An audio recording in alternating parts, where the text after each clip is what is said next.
Hey, everybody, welcome to the Buck Brief. On this episode, Jeremy Carl joins us. He has a really interesting new book out, The Unprotected Class, How Anti-White Racism is Tearing America Apart. He's also a Claremont Institute fellow. Jeremy, thank you so much for being with us. I'll just start with this. You're writing a book that you're not allowed to write. How is that going? Well, Buck, it was kind of a challenge, and it was one of the things where I didn't originally even try to shop this to any of the big non-conservative publishers. I went straight to Regnery because with a topic like this, I wasn't going to get in a war with what I was allowed to write or what I wasn't, and so I was really fortunate that my editors understood kind of what I was trying to do, and they've stood by me, and that's been great. But as you can imagine, this is not a subject that a lot of the left particularly wants to discuss. I mean, I could start with this because I know this. I've, believe it or not, hosted shows with real leftists. I mean, not people who are not the thing they do at CNN where they have like fake Republicans on who just sit there and get. I've tried to, and it never lasts very long because you can't really, right? But I've been in situations where I'm supposed to have conversations with real leftists, and one thing that has always come up whenever the issue of race comes up is that I can't say official position, but the orthodoxy on the left is anti-white racism is impossible. How do you tackle this in the book? Like, explain to me, because that would be their first objection. They would say there's no such thing as anti-white racism because of the power dynamics in society. Right. Well, even if you accept, Buck, the view that racism is prejudice plus power, it just simply assumes that white people have a bunch of power in our society in 2024 that they don't. And what I really lay out in the book, kind of starting with an overview of the civil rights movement and everything that came from it, and then laying it out in 12 different subject matter chapters, everything from looking at our education system to crime to Hollywood to healthcare to the military, is how, in fact, it couldn't be less advantageous to be white in 2024. And in fact, for that reason, you see people fleeing from a white identity whenever they feel like they can get away from that. And you see that a little bit with folks like Elizabeth Warren, but you see it on the census. You see it pretty much everywhere, that if you can identify in 2024, especially for a job application or a college application, as something other than white, that's what you're going to do. So to me, when you look at racism being prejudice plus power, it doesn't sound like white people have quite as much power as the left tries to pretend they do. And on this, obviously, there's so much that goes into this topic, but I think that one of the challenges with it is you have to make the argument that there are people who a lot. I always say the worst leftists and like the most destructive people in America are far left wing white Americans, because they're in a whole range of ways. Ideologically, I think they're poisoning the country more than anybody else. But one of the things you come up against is they say, well, how is it, for example, that there can be anti-white racism that white people support, meaning affirmative action and all these things, right? Like, how do you explain and tackle that issue? Yeah, well, and first of all, I agree with you. And I say this, Buck, in the book, that really kind of the biggest villains on this are the left-wing whites, who are many of them in elite positions in society and frankly run elite institutions. At the same time, I mean, I don't want to rob agency of minority communities or rob accountability from minority political leadership to the extent that they've played into this. But I do think that the whites have been, in some ways, the worst actors. So I think there's some things going on. To some extent, I think they sort of themselves as the good whites and those other kind of people as the bad whites. And hey, if you've got $100 million trust fund or something like this, it's really easy to talk about your privilege or your white privilege because frankly, you're never going to be held to account for it. You can maneuver around whatever roadblocks in the system will hit a average middle class white person. And so it's a really cheap way of what we'd call virtue signaling. And then so I think that's the easy part to explain. The part that's a little more difficult to explain, and I may explore a little bit in a follow-up book, is you really do see when you look at social science survey data, kind of every group prefers like what we would call an in-group preference.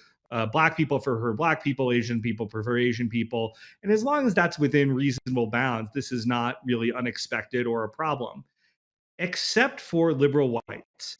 Liberal liberal whites have a distinct outgroup preference, which is to say they find whites stupider, more criminal, etc., when you ask them questions. And that is really hard to understand. I mean, I think you can only almost understand it in the context of the fact that mental illness is also hugely, hugely prevalent among liberal white people, and that there's somehow maybe a connection between those two things. Oh, I think that's absolutely the case. I think that's actually what drove during the pandemic, for example. You have so many people who have left wing, victim based politics among the American white community, who I think also have all kinds of anxiety and major depressive disorder and all kinds of things like that, that make them more likely to want to have that kind of authoritarian control mechanism that they're a part of, that they're also obedient to. I mean, you get very deep into the psychological crevices of the left, and it becomes very scary very quickly. But on to the non-white component of this, or the non-white left-wing component of it. I mean, I to me, it's very straightforward, and I feel like I even experienced some of this in my own college years, where I would speak to, if this came up, and it did. I was a political science major, and we would have these discussions where black students in particular that I came across when I was in college were pretty comfortable just saying, yeah, the system is unfair, but we like it and it benefits us, and the system used to be unfair, so this is the way it has to be now. Yeah, well, I think this kind of gets into this notion. I'm obviously not doing one of two things in the book. I don't deny there are other forms of racism against other groups in America. I just think that anti-white racism is the most salient. And obviously, I'm not denying other types of racism in America's history. Okay. But I think there's a couple things. And I think that the kind of core of it is you get to folks like Thomas Sowell. And Thomas Sowell, who was a real touchstone for this book, kind of says that the quest for cosmic justice invariably leads to more injustice. And I think that's where you sort of wind up. And to the extent that we still want to have a thumb on the scale for people who are from lower socioeconomic status or what have you, like, that's fine. That's a discussion we can have, but it shouldn't be based simply on the color of one's skin. Furthermore, there's a lot of informal discrimination going on. And I document this a lot in my Hollywood chapter of the book, where you look and you see all the sorts of ways in which white people are denigrated in the current popular culture. And it's so much part of that we don't even realize it's going on. It's just the environment that we swim in. And then it's like kind of trying to describe an ocean to a fish. But we shouldn't kind of take these things for granted. And in fact, they're really sort of disturbing and negative social trends. I want to get into what are the most disturbing trends, or rather, you talk about how the subtitle of your book is how anti-white racism is tearing America apart. I get into that. We want to get into the how a little bit. Okay. Where is it really? We've discussed a little philosophy here of this. Where is it going really bad? But first up, from our sponsor, the Oxford Gold Group, there are people who are wondering, like, why should I own gold and silver? Well, I own gold and silver, and I'll tell you why I do, and then you can make your own determination. Because I think that $34 trillion in debt is something you have to take very seriously about the debasing of the currency. I think that inflation is going to continue to be a serious concern for not just months, but perhaps years ahead. I think that having a portfolio diversification and hedging against that inflation is just smart. Having tangible currency on hand is a good idea. And gold historically is a store of value that stretches back not over administrations or decades, but millennia. So check out the Oxford Gold Group. Nobody can predict the future, but you can take action to prepare for it today. The Oxford Gold Group, when it comes to owning gold and silver, are real pros. They'll make owning gold and silver simple and easy to understand. Call them right now. You may qualify for up to $10,000 in free precious metals. 833-995-GOLD. 833-995-GOLD. All right, Jeremy, where's the big problem here? Because this is the other thing you come up against. They say, oh, well, look at the numbers. Okay, so basically, if you're a middle-class white kid, you're not getting into Harvard or any Ivy League school, or you go down the list. If you didn't have a parent who went there, you're not a recruited athlete. So what? Like, life's not that bad. There's a lot of sort of minimizing of how this is a problem. So why is this a big problem? Right. Well, I'd like to say, first of all, I mean, I'm not looking to kind of play in the victimhood Olympics here, right? This is really as much, it's not about complaining to the refs here as much as it is rallying the troops and telling white people and non-white allies who are interested in having a fair system that we shouldn't be putting up with this in America. So I think that's kind of the first thing. But where do we see it? I'd say, I mean, it's in all the areas, but just to pick three that I talk about, you're seeing it in the military, where you're seeing such a extreme kind of discrimination against white soldiers who have disproportionately been the so-called tip of the spear in combat, so the most likely to be in special forces and et cetera in real combat roles, that you've seen just in the last 5 years, I think a 40% drop in white recruits to the military, because many of these are second generation military. Their parents are saying, don't go in. I document lots of kind of incidences of anti-white discrimination in the book. There's plenty of other stuff I've gotten from talking to generals and admirals that I can just tell you anecdotally that I didn't put in there for reasons of confidentiality. So you've got that. You've got the way that we talk about crime and everything that happened in the summer of Floyd kind of being based on this myth of kind of, evil white police officers slaughtering unarmed African Americans by the thousands. And of course, if you're familiar with the actual interracial crime statistics or the number of African Americans actually who are unarmed, who are shot by and killed by police officers each year, which is less than 10. I mean, this is these kind of things are frankly blood libels that are going. And then finally, maybe you look at history. The other kind of really key issue, I think, is these statues. So you're seeing first, you have Confederate statues kind of coming down, and maybe people didn't have a problem with that. But some, if they're not Southerner, like the Confederates. But now we're seeing statues of Abraham Lincoln come down. We're seeing statues of George Washington come down.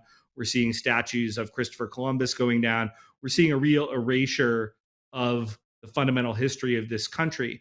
And so in all these sorts of ways, we're really seeing a real damaging trend in American society. I want to ask you how we fix this and where we go with it up next. But first up, I want to make an introduction here of a gentleman who studies our economy and world events and has a track record like very few out there.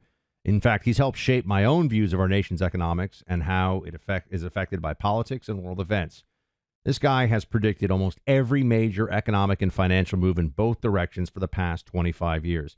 He exposed the corruption at the heart of a major American automobile company, and he warned of the collapse of major lenders and predicted the 2008 financial crisis. I tell you all this because he just released a new documentary, and it's among the most important videos I've seen in a long time. It's produced by my friend, the legendary economist Porter Stanbury. Details how a new financial crisis could be brewing in America and the dangers it could pose.